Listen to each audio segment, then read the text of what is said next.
And I appreciate all of you for joining us on this Monday evening. And so Robin has put into the chat our reader's guide. And so if you want to follow along with that, it's the same guide that's been sent out via email yesterday and today. And we're going to get started with question number 1. And Robin, I'm going to copy and paste it into the chat. Do you mind facilitating this first question, or would you like me to? Sure, I can go ahead and facilitate this first one. Awesome, thank you. Yeah. Alrighty.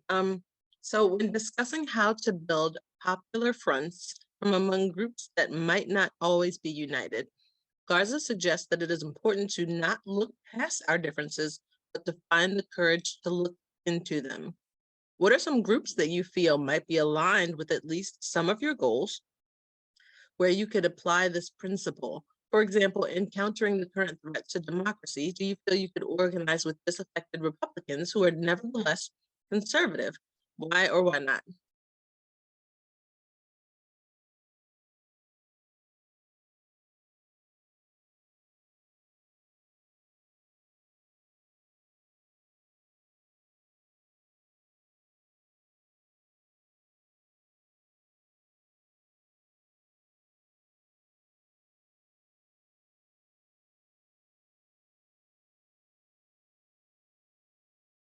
And just so you all know, I'm a teacher, so silence is fine with me. Well, I can share to get us started, if that's okay. So,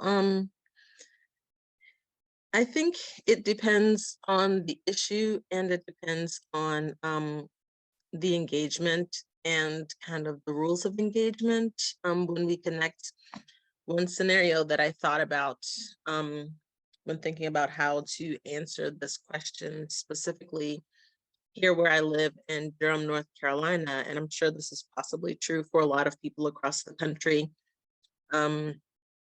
we have severe homeless problems, and a lot of our social programs do not sufficiently care for those people, but we do have organizations that are tied to religious organizations that provide for homeless people. We have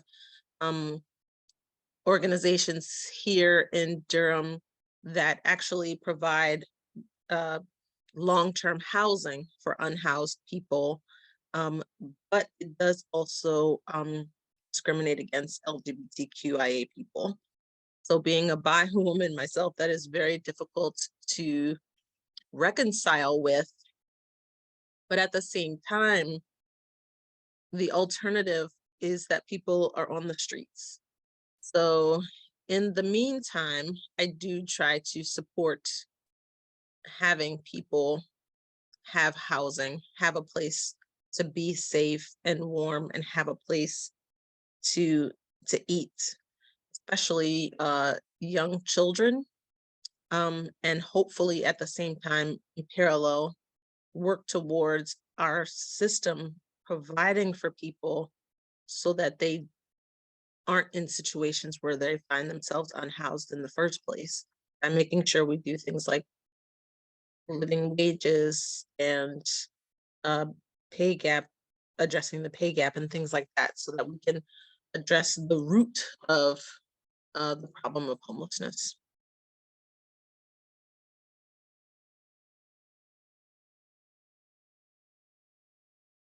Thank you, Robin. Clarissa put in the chat, a lot of our veterans are homeless here too. And so, yeah, that I can see how that, when veterans is a huge block of homelessness throughout our country. And so that brings in people with different perspectives. Peg, go ahead.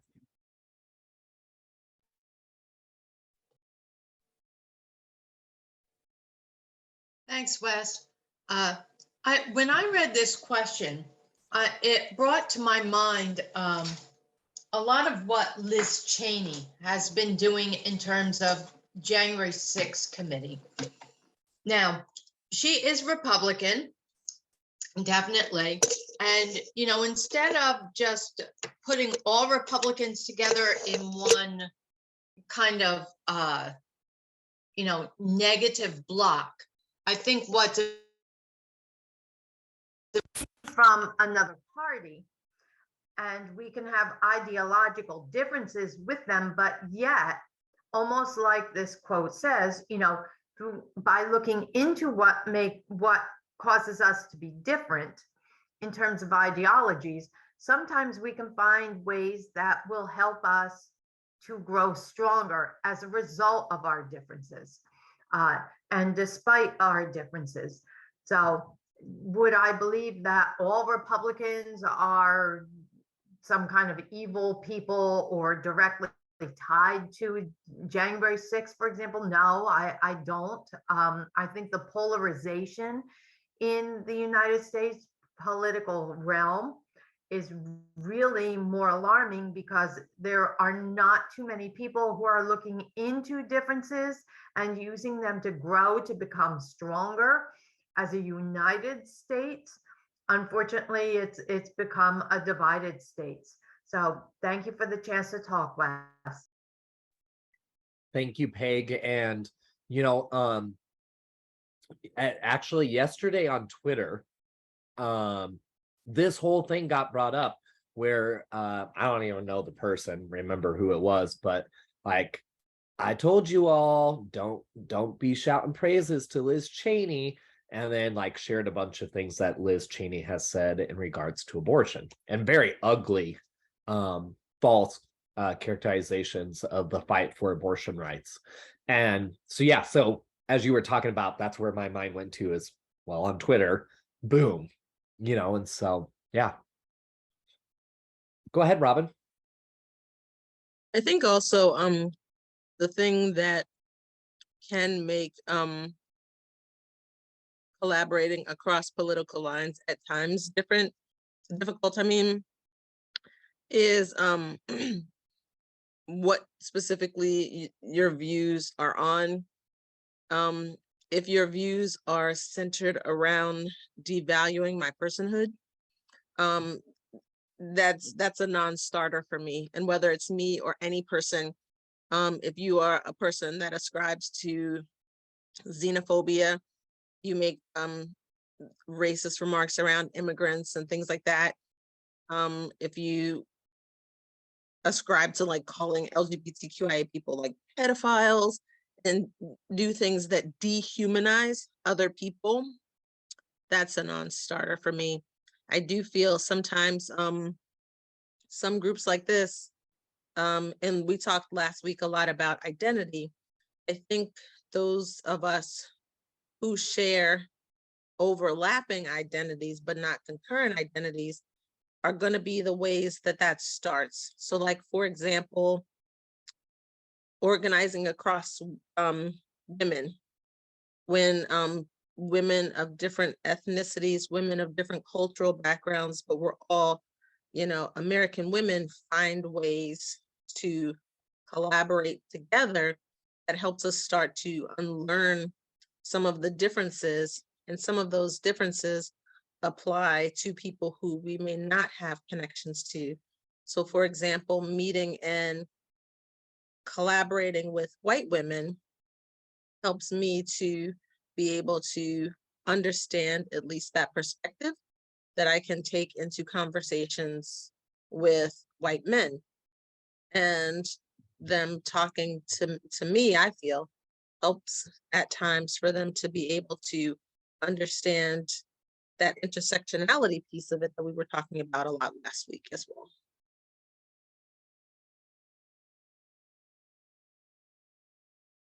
Thank you, Robin. And I think that goes into that last part, where it says the epilogue, take care of yourself. We also have to know what are our non-negotiables, and that can look different as individuals. But I think you are on. I know you were on a great path by saying racism, xenophobia, homophobia, transphobia, and anti-Semitism. We've been seeing that play out in the news lately. So thank you, Robin. Go ahead, Clarissa. Hi. Well, I just wanted to mention something. Maybe it's aligned with what the question is asking. Is the other day, just a heads up, my dad was honored for something for 50 years. And so with that, there was the city was honoring him, and some of his closest friends are senators that are Democrat, even though before the extremism on Republicans, prior to all of that, he was a Republican. Well, now he's not one because of where everything is going, or has been going and headed. But I was able to, one of the senators in this area is like a distant uncle of mine, so we're close, and I'm close to his wife. And so I was speaking with her because her and I are, pretty good friends, and I hadn't seen her in a while. And with everything going on with Abbott and, Paxton here in Texas, I wanted to see what her stand was. And it started, I asked her, and I only asked her this, I knew she had already met Abbott and they know each other, but I was just trying to break the, try to come in like that. And I was like, so have you met him? I know you met him, but have you seen him around? Have you all done your like lady lunches and all that? And she said, yes, we actually saw him over the summer. And I said, well, I was like, well, y'all are hardcore Democrats. Like, how is it working for you all with what's happening? Like can you give me some like feedback, like what's happening? And then she said, well, I mean, she can only say so much, of course, but she said, yes. She goes, well, just so you know, he's a really, really nice man, and so is his wife, right? And of course, if anyone hears that is who's not for him, want to roll their eyes and like, what, why, whatever. So I just stayed, just listen. I was engaging. I wasn't making faces. I wasn't showing anything because it's not like I personally know him. I just don't like what's happening in this state. And so, so I'm not for him, but at the same time, we're all human. Yes. And so then, so I asked her, I said, well, where do you think we're heading in this state? It's like what they're saying, polarized, like we're one and they're on the other end. And, we're one of the states where it's leading across the country to be one way or the other way, and I said, so where are we? And she said, well, and then she said her little, piece to me that I have to keep confidential. But one thing she did say that I can say is, she said, one thing, Clarissa, is we're all for the children. It may not be, so that's one thing, right? Like we're all for something. It's just the way be different going about it, right? So even though they're thinking it's one way and we're thinking it's another way, at the end of the day, we want to save the children and help them. And I'm talking in regards to school shootings here that happened in Uvalde, and also the shootings that happened in Walmart, and just shootings, period. But she was more saying on the children part. So that it was hard for me to hear and swallow, like, cause I was like, what? But I had to stay, what is the word? I had to stay like indifferent. I didn't want to show like so much anger towards Abbott, but I was just trying to get her perspective of being a senator's wife, being around the other wives that are Republicans. Like, what is it like for you all?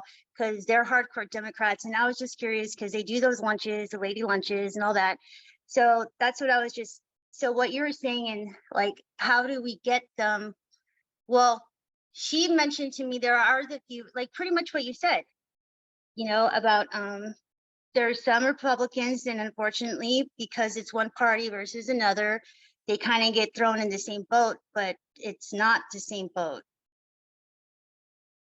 So I don't know. I just wanted to mention that. I don't. No, thank you. Thank you, Clarissa, and be confident because when you do share, you share good stuff. So I appreciate you stepping forward. Thanks. You're welcome. And and I think too, part of that, and I've heard it when multiple folks has talked, is within these groups, if you will, conservative, liberal, Democrat, Republican, they are human beings, and that I think that's always important to remember, is that we are talking about fellow humans. And I also want to point out to the chat there's been some good conversation there in the chat. And so Shannon writes, looking for common values is key. And Shannon states democracy is a good value to start with right now. And I can certainly relate where it's like our democracy truly is at a point, and those who care about democracy, that's a good way to connect. Jocelyn put in some statements there. And so just stated that we push away people at our own peril. I see it as cutting off our nose to spit our face. And then talks to the non-negotiable piece and whatnot, how Republicans kind of, worked with evangelical Christians, even though that was not anything they had in common with. And so we cannot build a winning coalition with our current emphasis on purity. And so, yeah, so some good stuff there. Does anyone else have some thoughts in terms of building groups that you might align with that may be a little against who you are truly, but there could be ways for you to connect in terms of your goals and whatnot?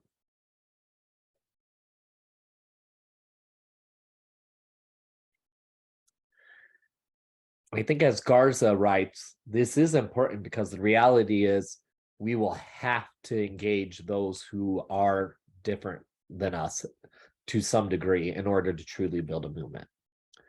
Go ahead, Ragni, and if I mispronounce, please correct me. It's a silent G, pronounced Ronnie. Ronnie. Like the word rain, R-E-I-G-N. Yeah, thank you. Thank you. I think it really helps to not think you believe like anybody else and not assume that we are in keeping with others.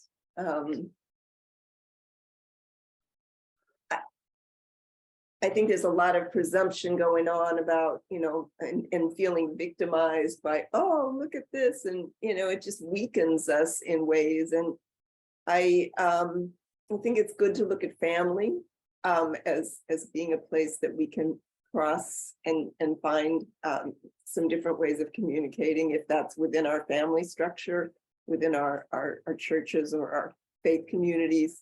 I'm Quaker. I think, though, that it's this, when we meet a person, we meet the person and give it a chance to meet that person. It was that idea of common values will rise from that potentially.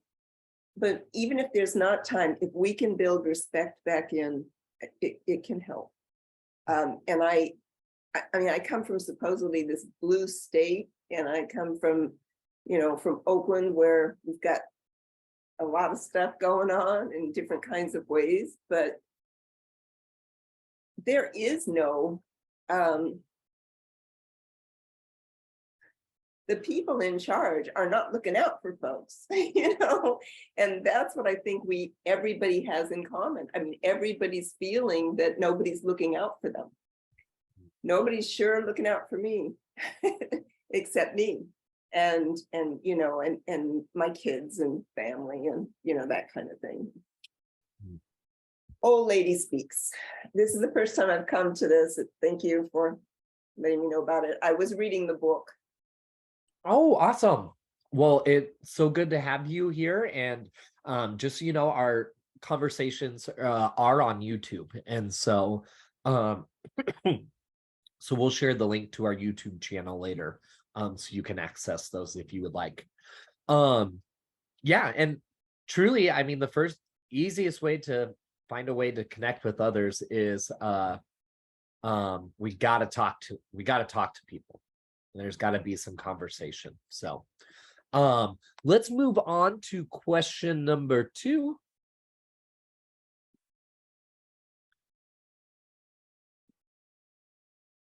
And there is question number 2.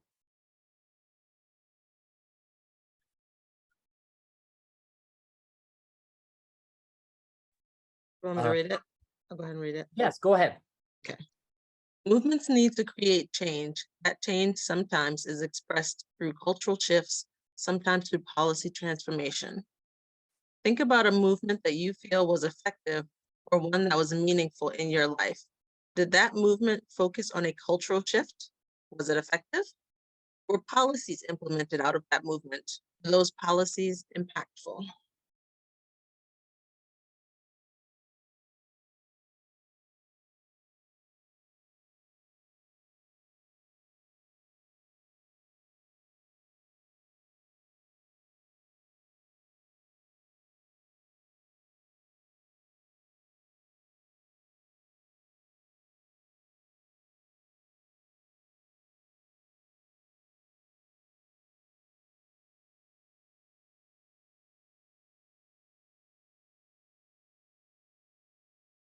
When I saw this question, I immediately thought about the LGBTQ movement.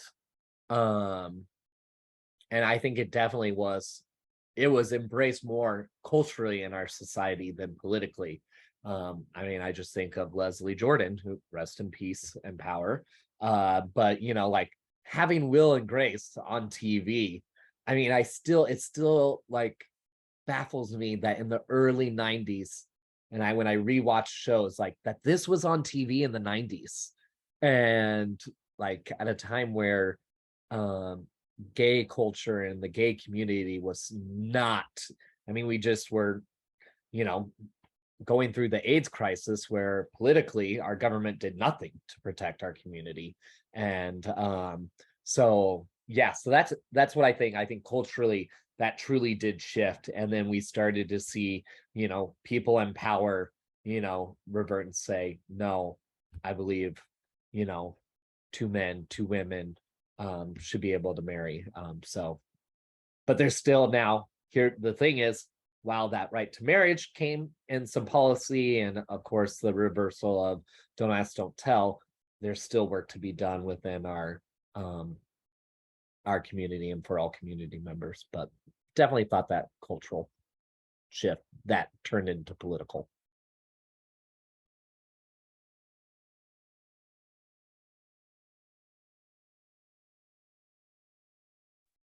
Clarissa mentions the wear a mask movement.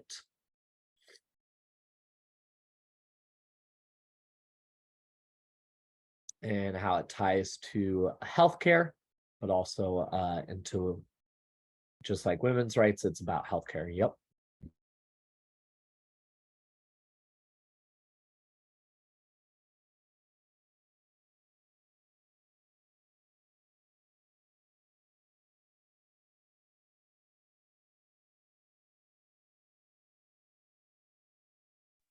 Oh, sorry, my mic was off. Go ahead, Kara. So I participated in the anti-war movement of the second Iraq war after 9/11, and like did you know, there were protests, and you know, there were like hundreds of thousands of people in DC when I went, and now all these years later we're out of Afghanistan. So look, it worked. Obviously I'm being facetious. I think that did not work, because I don't think that the government, I think they were doing what they wanted to do. They did not care what anybody else said. So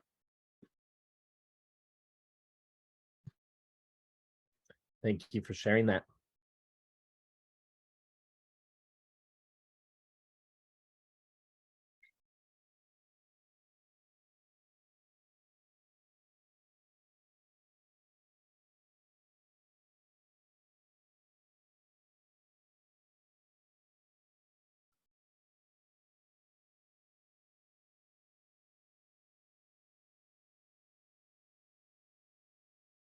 All right. I'm also going to throw in question 3.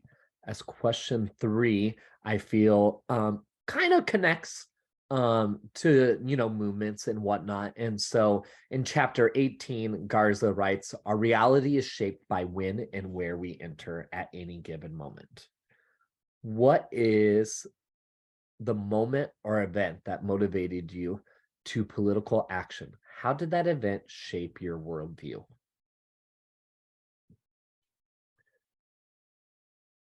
There's got to be some reason you all are engaged and on Mobilize and want to join a book club on a Monday evening. Oh, Peg, January 6th.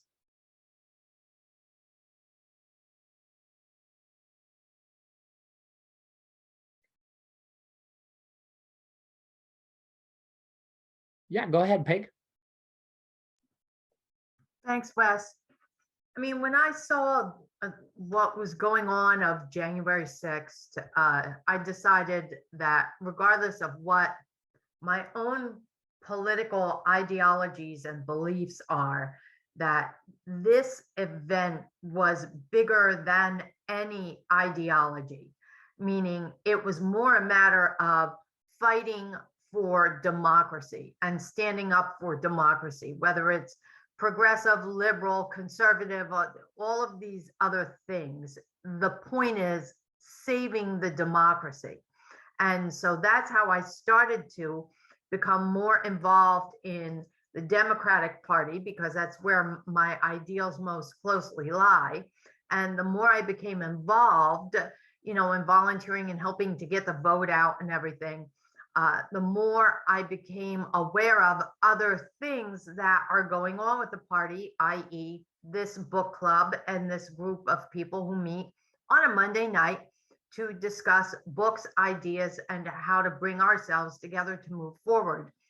And also, the events of January 6th have led me to volunteer to be, I don't know exactly what it's called actually, but a poll watcher, or in any case, an election, not a judge, but somebody who monitors the security of the ballot boxes on election day. Not that I have any special qualifications one way or another, but just the fact that regardless of what you vote or how you vote, or even if you check all the boxes of I choose not to vote, still it is your fundamental right. And that is the purpose of a democracy, is to vote your voice.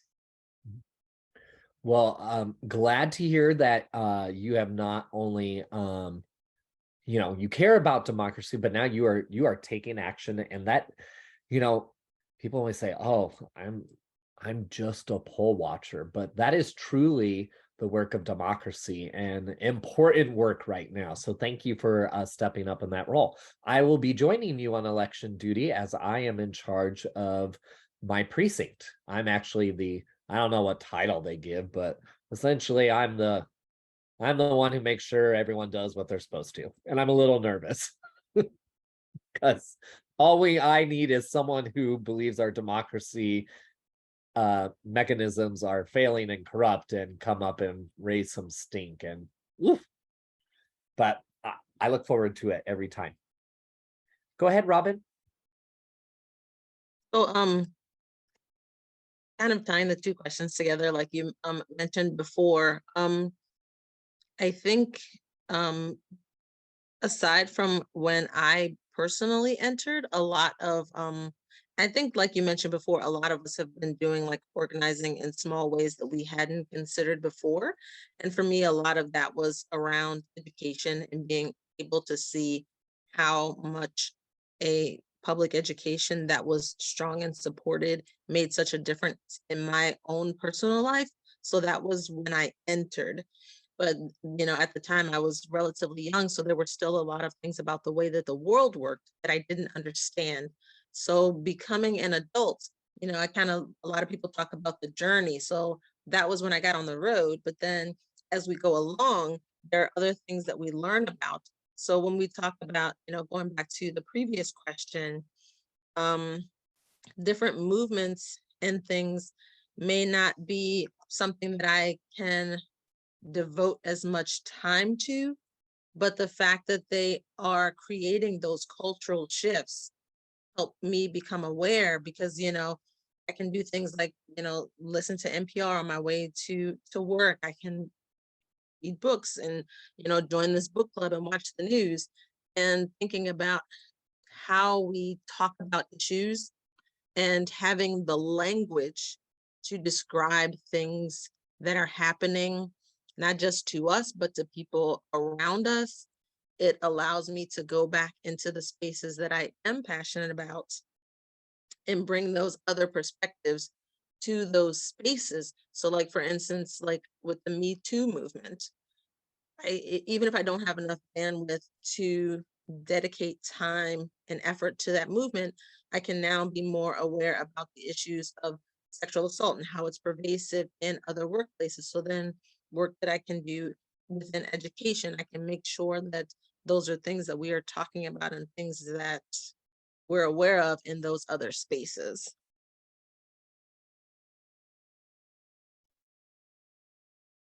Thank you, Robin. And, and those roles can look very different as you mentioned in certain. So that made me think of a graphic that Shannon, who's with us tonight, shared. And so I am going to pop the link to that image in the chat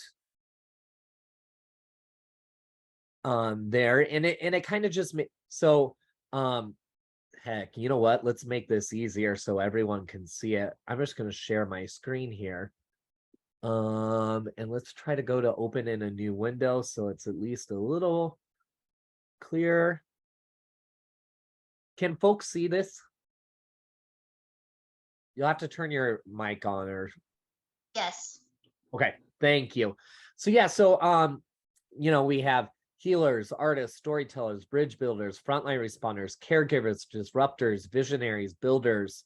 So within that work towards social change, we each, and I think Garza says it, and I'm not going to get the part right, but everyone plays a role within a movement, and everyone's role will look different, but the movement's not successful unless we all play our roles within that. And so, and there's a bunch of things you can read more about on finding what your role is. But the reality is we could have different roles within different movements and within different causes that go about. So thank you, Robin, for bringing that up, because I forgot to include this in our follow-up guide with you all for last week. So Robin, Well, it'll be in this week's. Yes, thank you. So yeah, so just something to think about there.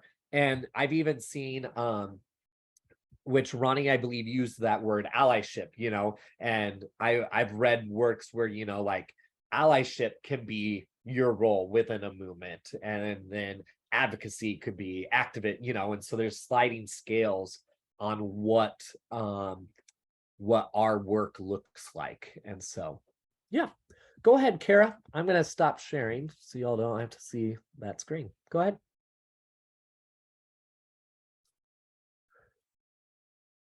Your mic's off. Okay, there we go. I want to go back to what you said.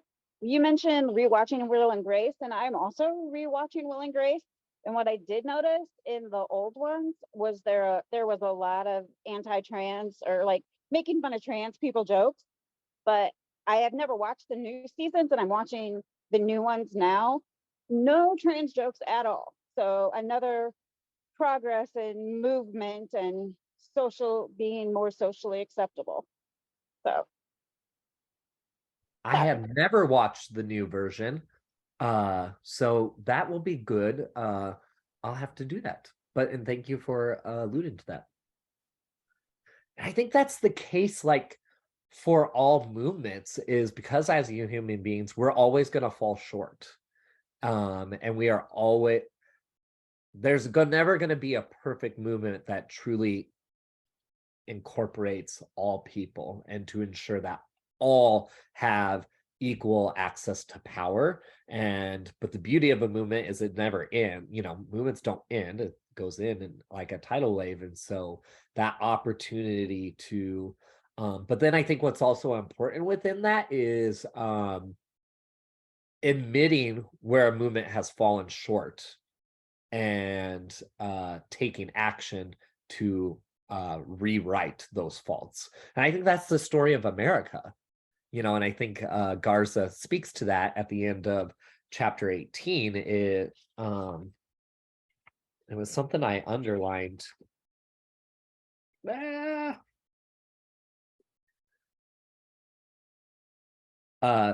it's one of the second to last sentence. Making America great is making right all that has been done wrong in the name of progress and profit. So I really like making America great is righting wrongs. I really like that.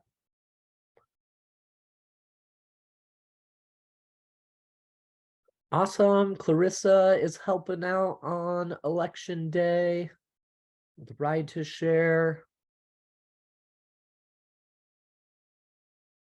Sorry, I'm catching up in the chat.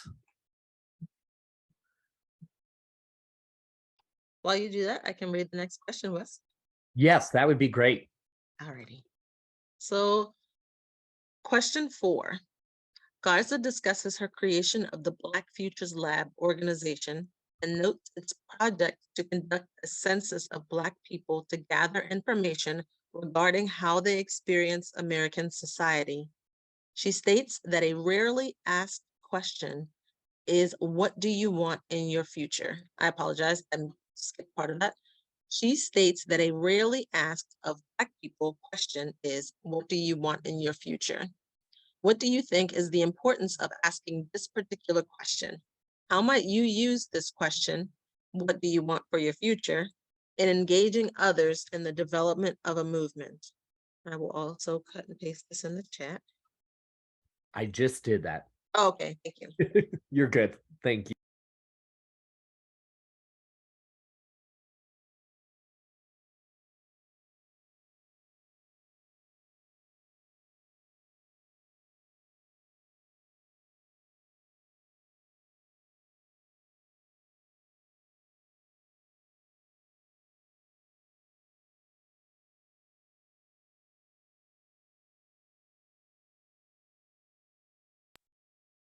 And I am putting the putting the link to Black Futures Lab in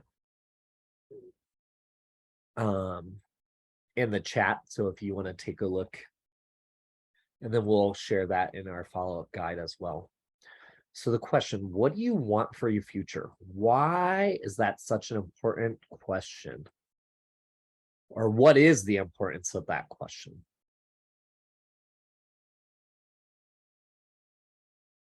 Go ahead, Robin. I think the importance of this question stretches back to our discussion on power versus empowerment. A lot of times I think marginalized communities have people trying to decide for them what is best. Other people categorizing and describing their problems without actually asking them how they experience those problems, what strategies they take to resolve those problems, and what methods they themselves would like to see in order to move past those problems.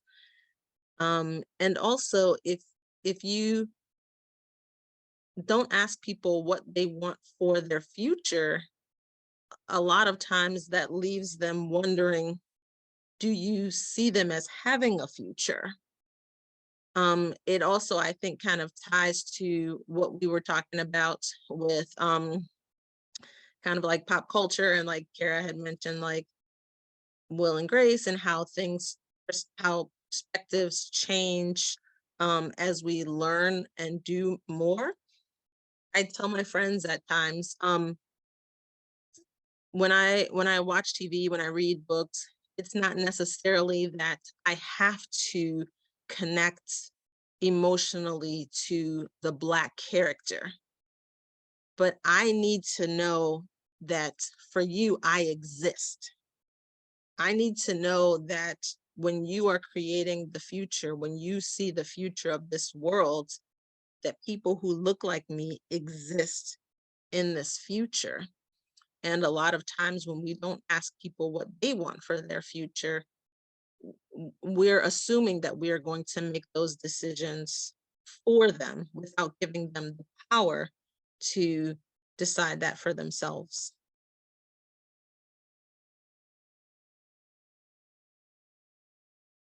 Thank you, Robin. I'm a teacher in Omaha, which is the largest metro area in Nebraska. And so I just and then later on page 272, if you have the book, it says, the most common response we've heard from Black people who've been touched by our project is that they've never been asked what they want their future to, and to me, and kind of relating to Robin, how you use the words empowerment and power, like if you've never even been asked to think, and if you don't even have that capacity to think of your future, there's no, I just can't even, I can't comprehend that. But to know that there are people who experience that, and I mean, unfortunately, I've heard that in different terms from students. Like, it just really, that means we have a lot of work to do as a country, because you can't even get close to power if you haven't even, because you're not even empowered to even think of your future. So, oof.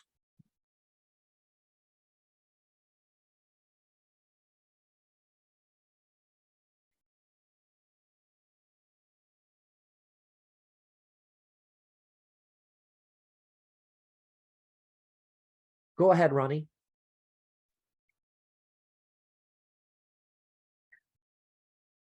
In 2004, I started seeing my future and reconnecting with my Wampanoag background, my maternal grandmother. And it all got blown apart, just like it got blown apart for her during the boarding school era, where the tribe she was living with just went underground, and so therefore it didn't maintain. So I think as I look at my future, I think it's unlikely that I'm going to be able to touch that and to get back to seeing whether I can actually become an enrolled member in one of the other branches. I may be able to, it depends on, whether the 1870 census is lined up, but I think the recognition that there are lots of people who are rebuilding their community in the Native world. Lots of people who were, like Buffy St. Marie, just adopted out, and people who weren't raised with it. And I watch a lot of comedy. So I get to see, various people in their different roots. So being able to see a future where people can understand that tribes are not necessarily a fixed thing, and that some of them are still rebuilding, and some of them are open to or are closed, but it's up to each individual grouping, and recognizing the differences, and that, I mean,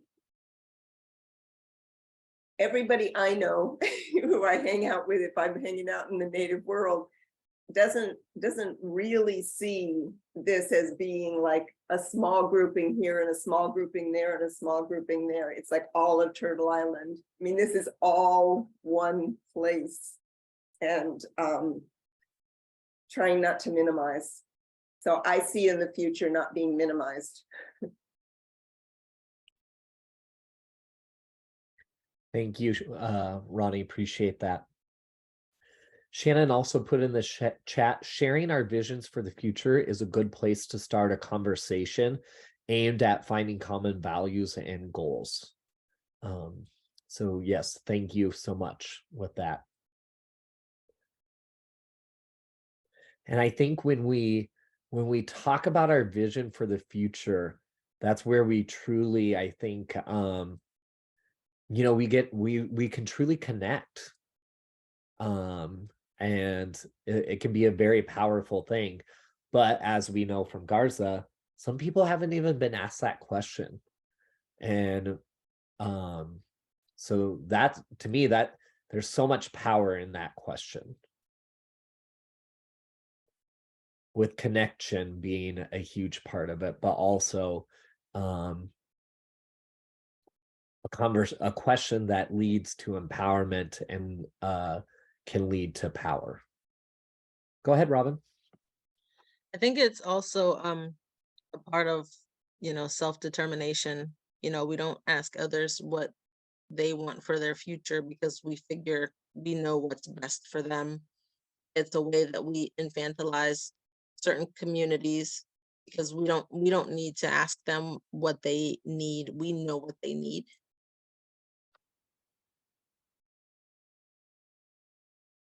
Yes.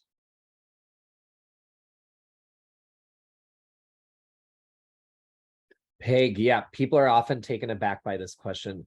I was thinking about my students, and when I have posed future questions, or even just goals, like what's your goal for this year? It it can it oftentimes is a struggle, and visioning is a practice. It's not just something you just innately have, like visioning and dreaming and whatnot. That's something that, but unfortunately we've had systems within our society that don't even allow people to get there right now, to even spend some time thinking about that.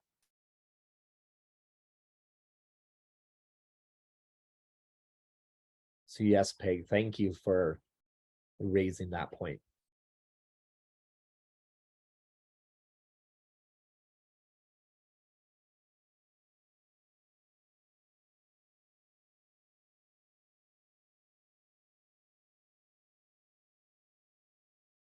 All right, let's move on to chapter 5 here.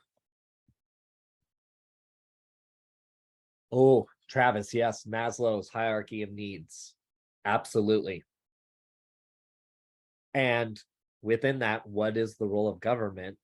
And I think that's why we're here, is what role does government and what role does power play in terms of fulfilling or not fulfilling individuals' needs? Travis, do you mind just finding a link explaining Maslow's hierarchy of needs, just in case anyone's not aware of those? Absolutely. So Maslow's hierarchy of needs, basically the foundation of that, it's a pyramid.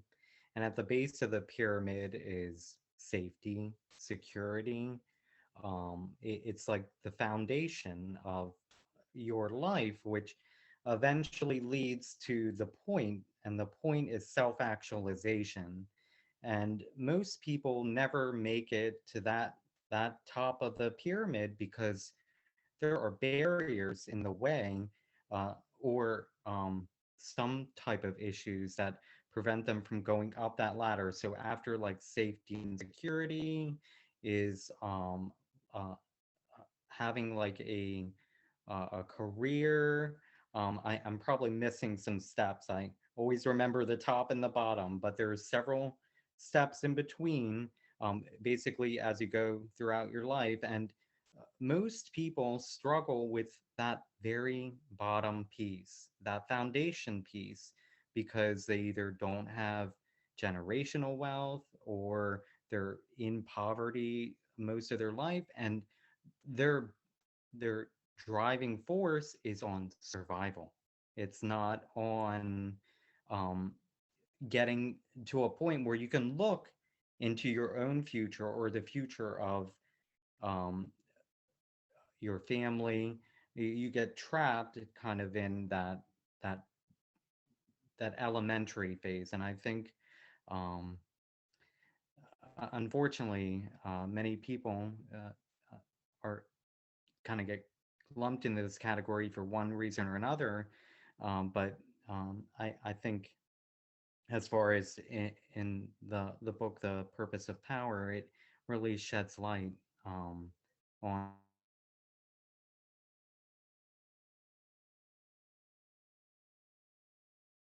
Travis, your audio kind of went out.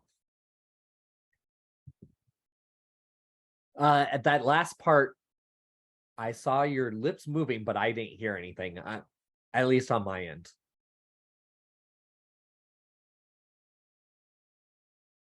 Sorry about that. I must have a weak signal. You're okay. No worries. I'm trying to find okay,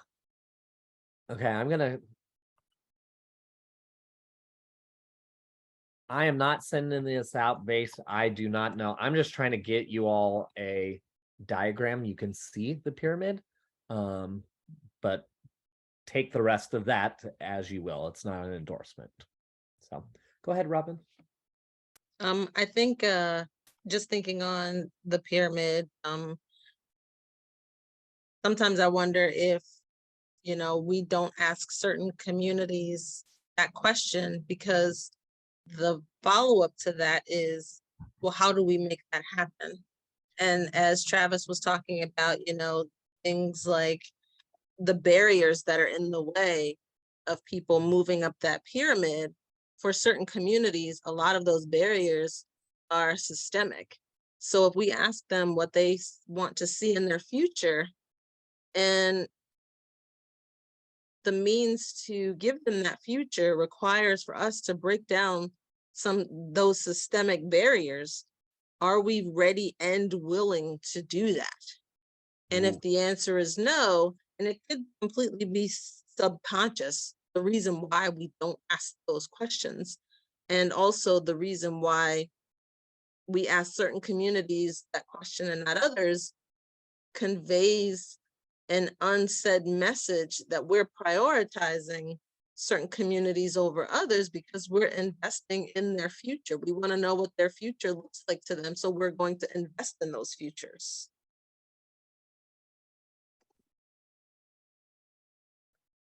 100%. And then that is why I love how Garza talks about her work with Black Futures Lab, you know, asking those questions, but then being an organization that is focused on governance, because governance is where the power is. And if we don't change those who are within governance and have that power, we're never going to be able to address those true needs that are preventing people to access power and have their needs met. So I love how it's one thing that you care about this, but then what are you doing to disrupt? And that's what I love about Alicia. Talked a lot about what's wrong, but then also Alicia's doing the work to counter. And I think that's our challenge as organizers in various spaces is the work that we're doing, is it giving others access to power? Because I'm sure we're all doing something that there is a lack of power distribution. And so how are we using our voice and our work to change that? Thank you, Robin. Go ahead, Shannon. Yeah, I think this touches on what I wanted to mention. I was just watching Robin tonight and hearing your comments about her and thinking how I've seen her grow during the course of book clubs that I've participated in that you've had, and seeing what a fine job you've all have done and bringing her along and including her in the leadership, and it really pays off. She's gonna be the leader of book club one day. You bet. Just wait till you hear the things we're brainstorming for 2023. I thought she was. Thank you, Well, guys. I you know, I'm the one who started it, but I really believe this is a team and we all do our different things. Robin's so great. Robin will message, Wes, what do you think of this question? And I still haven't even read the book. I don't read it until the day of. So, and actually, Robin, this is more personal, but one, Shannon, completely just truly love Robin and Robin's perspectives and work, and not only in book club, but just work that Robin does as I've gotten to know Robin personally and professionally here as a book club is I don't think when you joined our first book club, I don't even know if did you speak? I don't remember. I don't think Maybe. you did. If I remember, or it wasn't towards the end. So that's more personal, but yes, thank you for that. Thank you, everyone. I appreciate your kind words. And I did thank you Shannon for putting in, just a link that goes to a Google search. I put a link in there that really just has the hierarchy of needs, and then just examples, list of words, feelings, and whatnot. So nothing that has anecdotal commentary or whatnot. So that would probably be the link I would shoot folks to first, because I don't have time to vet that one from Canada College. So all right, and I think I have question 6. And so question 6 kind of comes from the epilogue. And there's a part A and a part B. And Are we so skipping 5? We can did skip 5. oh, We can if we don't have time. Yeah. I think we have time. Yeah, let's do 5. Alrighty. I'll go ahead and read it if you don't mind dropping it in Yeah. the chat. You read, go. Thank you. Okay. What have we learned from the movements that have come before us? What are ways that organizations can ensure that their distribution of work is balanced? How can they ensure that their base is engaged in a way that is meaningful for effective change, as opposed to providing a platform for the organization or its leaders? How can organizations balance the need for visibility in order to grow their base with their ability to affect change for the benefit of their base?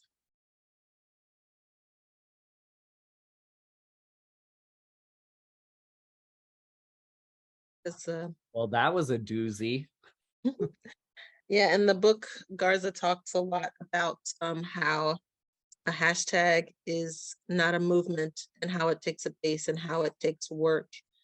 But also there is the need for people to understand what an organization is doing. How do you grow without that visibility? So it's kind of a balancing act there. She also talks a lot about when organizing, how certain people are tasked with administrative work and other types of people are tasked with policy work, with determining what the direction is of the organization. And so that's kind of what drives this question. How do we ensure that within an organization we're reflecting the changes that we want to see out in the wider world?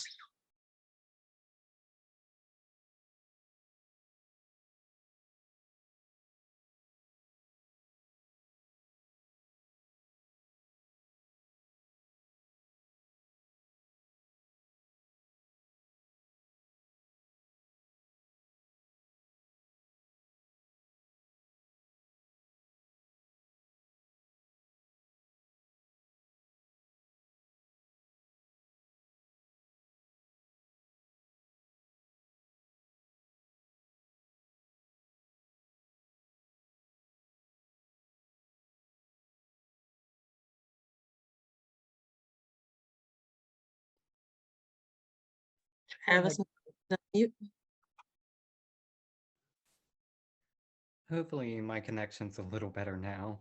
I was just going to mention on this question about the importance of having many leaders, as opposed to just the leaders that are on pillars, like Garza had referenced, for example, with Martin Luther King after his absence, after the civil rights movement, how the organization itself, under like Martin Luther King and Malcolm X, um, it I'm not well versed on why their particular organizations did not succeed, but I think a point that Garza was making was that it's important to have many leaders within an organization to ensure that its mission is um, kind of focused on, and also that there are shared values within the organization that are the focus of advancing that organization.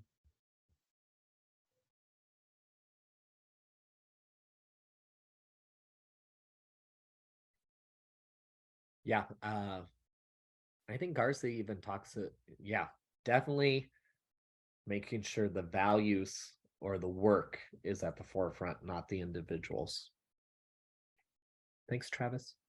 And your connection was great. Clarissa puts in the chat empathy.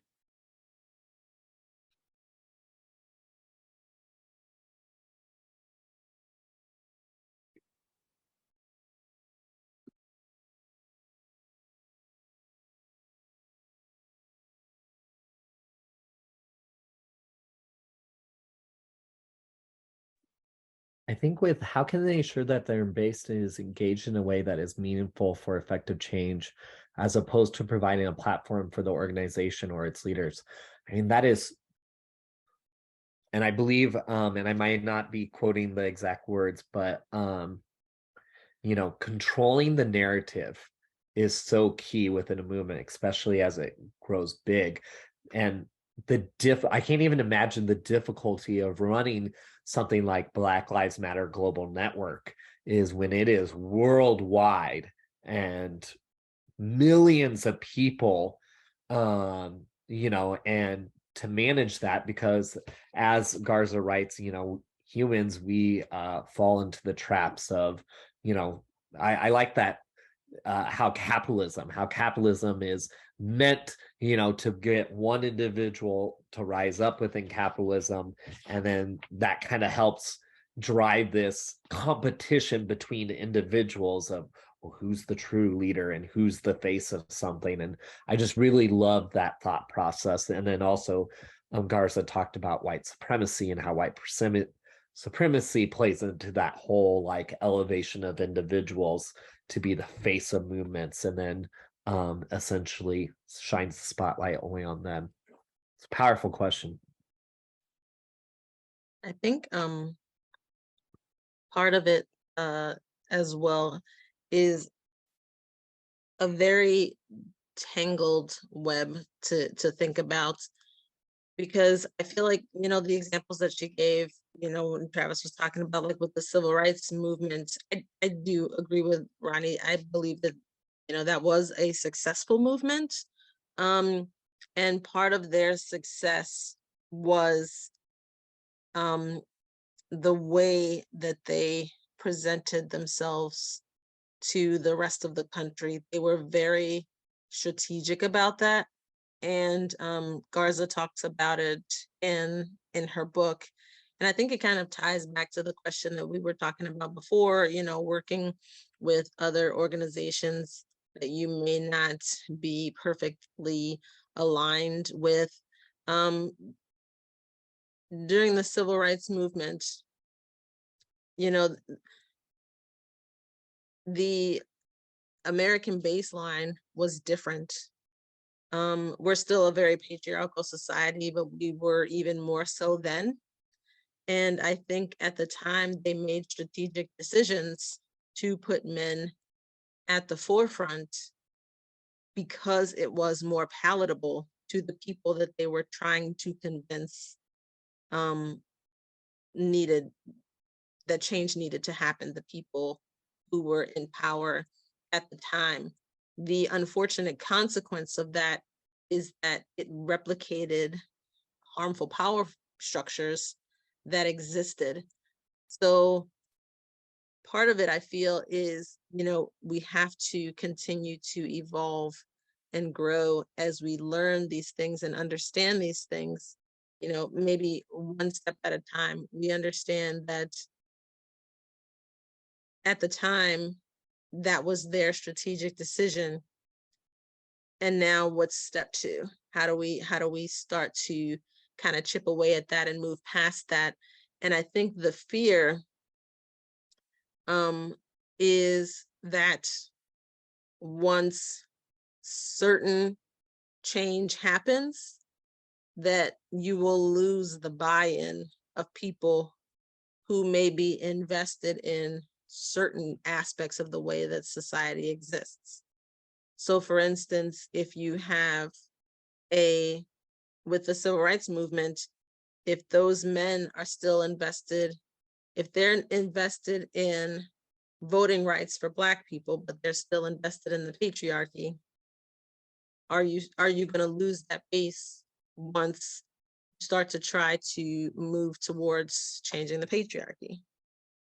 And or in some of the examples that she gave, once people have a platform, are they then no longer invested in change because they've made that capitalistic profit off of the movement and off of the work that's been provided by the core organization?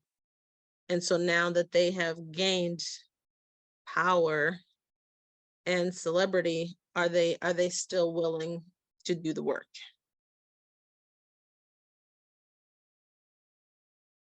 Yes. Thank you, Robin. Whomever's logged in, the name is iPhone, says now it has female leaders in the movement than before. If that individual wants to speak, because I don't want to assume what piece they were responding to, or can clarify in the chat as well.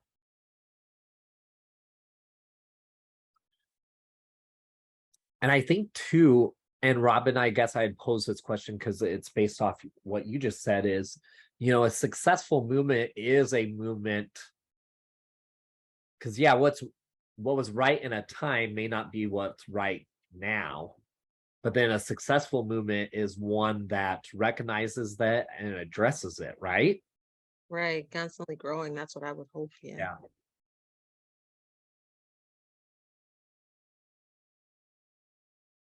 Because I truly feel movements, I feel like Garza used the analogy of a tidal wave, so they change, they may be going back out into sea to gain strength and then they come back in. I feel like it can be a pendulum sometimes.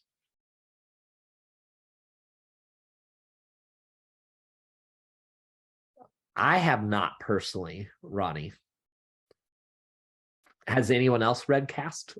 I have read it, yes. And Ronnie, do you want to speak on to why you brought that up? I find a lot of people see Isabel Wilkerson is amazing. She postulates that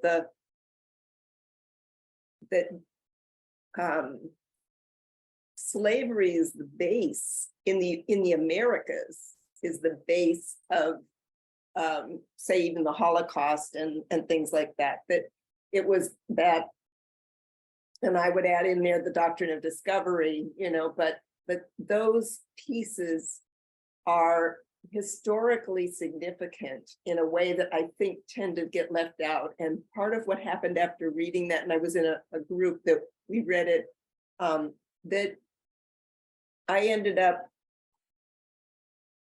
discovering that my daughter, who's also of African descent, visible African descent, is has more Scandinavian in her than came from me. And I discovered, you know, all this history of Sweden and Finland and Norway being heavily invested in the trade.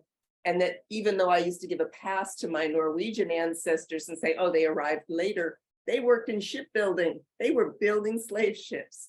You know, so I mean, if we've got to look at that foundation through everything, and I highly recommend it. I mean, that's an odd take maybe because there's so much to the book, but.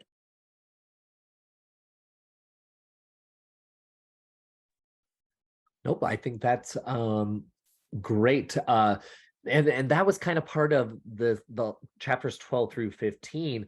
If we are and I'm not going to say the words exactly that Garza, but how I took it is when I specifically remember it when it was when we talk about identity. So chapter 12, and when we choose not to discuss identity, we are essentially erasing stories. And when we erase stories, that allows the false narrative to always you know, to come to light. And so if we want to say, oh, America's this great country and not recognize our faults and our wrongs, you know, and so that's just where my mind went, Ronnie. So yeah, no, I definitely saw a connection. All right, well, we are at 9:20 Eastern, and so I want to, and I'm going to kind of include, it's going to be chapter 7. It's going to be question 7. And because we all We didn't joined do this 6. book, I'm going to skip to 7 for the sake of time. Okay. Mhm. Yeah. Is that okay? Yeah. Okay.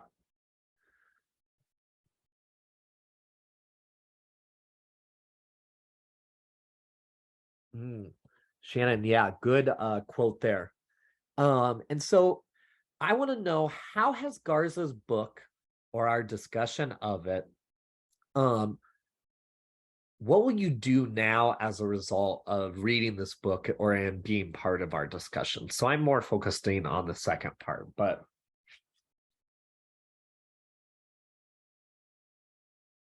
so what will you now do as a result of reading Garza's book and being a part of our discussion?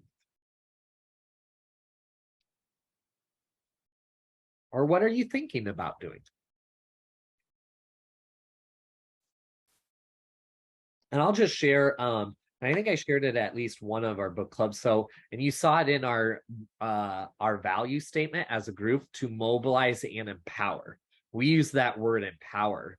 And so as a national grassroots organization that pretty much does things within a virtual space, how can what we do not just empower people, but how can it bring power to people and to their communities? And so that is a challenge I have for us as a book club, and then also for us as a grassroots organization. Clarissa, not be afraid to organize, stand up and speak up. Awesome. Awesome to hear, Peg. This book played a role in signing up for poll working for November. You can put it in the chat, or if you want to turn your mic on to share, we'd love to hear. Ronnie, follow through with poll watching. Awesome.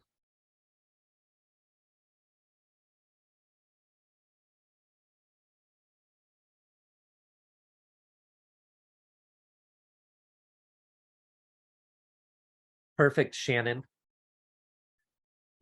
And something, because I also know Shannon, and as Shannon has been part of book club for a while, is I'm sure what you hear and read and your understanding doesn't just stop with you. I'm sure you share that with others, and that simply can be your course of action, is taking what you learned here and sharing that with others and using it in conversation. Awesome, Travis.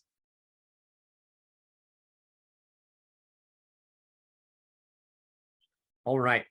Well, appreciate it. We got a little bit of time. And so I do want to just share a little bit about Robin, do you have any, actually, Robin, I want to give you space and time.